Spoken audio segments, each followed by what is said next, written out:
what we tried to do is look at real things, like when you're in a dentist chair, right, and he swings that light over you, and it's like, it's got like a fly in it, and the lens is like from 1979, it's all yellow and gross, and it's kind of like you feel interrogated, and we ended up basing all of our light fixtures on dentist light. So for us, it was really important that when you walked into a room, you said, oh yeah, it looks a little bit different, but I recognize this as a bedroom. I recognize this as a cafeteria.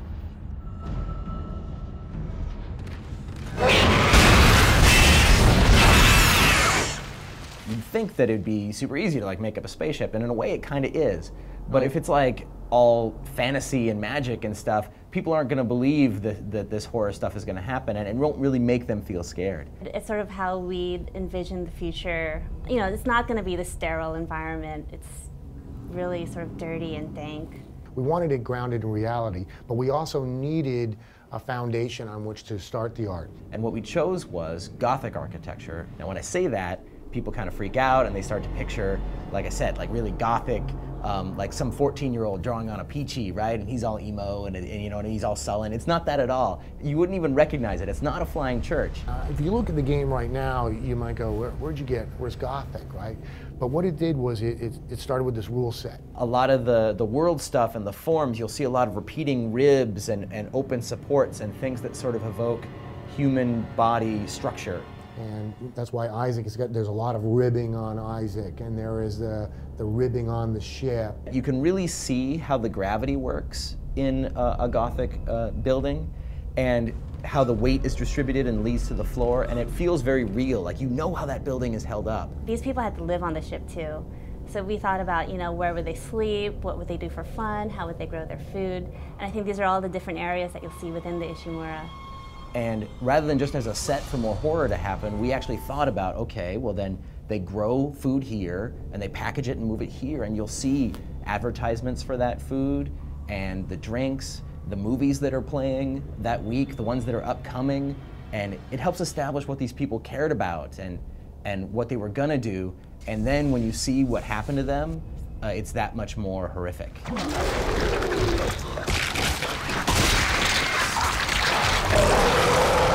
Gore is an important part of Dead Space, and just because it's an important part of horror.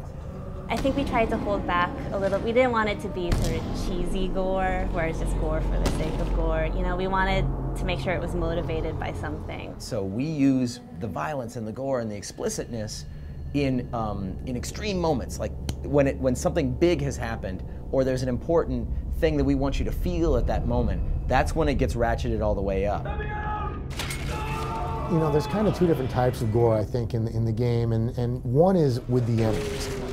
The Necromorphs in our game have a whole ecology to them. It's not just a bunch of zombies all coming at you and that's their only job. We wanted to make sure that they really came from people on the crew, that you could tell that they were once human and that something sort of mutated them into what they are right now. But the key idea, the moment when everything sort of clicked for us, was when we made them relatable. And I think it's the human part that makes you kind of like feel a little bad about shooting, right? You know that used to be a human. If you look really closely at some of the slashers, right, you can still even make human eye contact with a few of them, or you can recognize what their old uniform was when they were actually just a normal member of the crew, or the more grotesque ones, you could even see sort of how the human body was repurposed and bent and broken to make something. We named these pretty basically because we figured that, again, realistically, I'm on the Ishimura, and you know, what would happen in a war? You wouldn't give them a name. You'd go, watch those slashers, because that's what they do. And then there are the little guys we call the lurkers. My favorite is the lurker. Okay, it's a baby. It sounds, you know, a little bit like what when you do the baby thing, but there's an energy to that when you see that, and in the way they move, and they have this crawl when they come at you. That's creepy. They're just creepy. The scariest moment is when you go into the baby lab. You start off and come into this room and it's kind of greenish, and there are babies floating in this, you know, sort of this goo. It's easy, I think, when you're dealing in that kind of subject matter to do something sort of goofy, but oh no, these little buggers mean business. So it was key that we worked on them over and over again until they were creepy and no one was laughing. They were scared.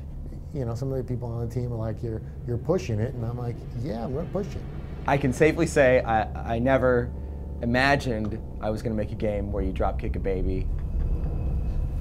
Who doesn't want to drop kick a baby?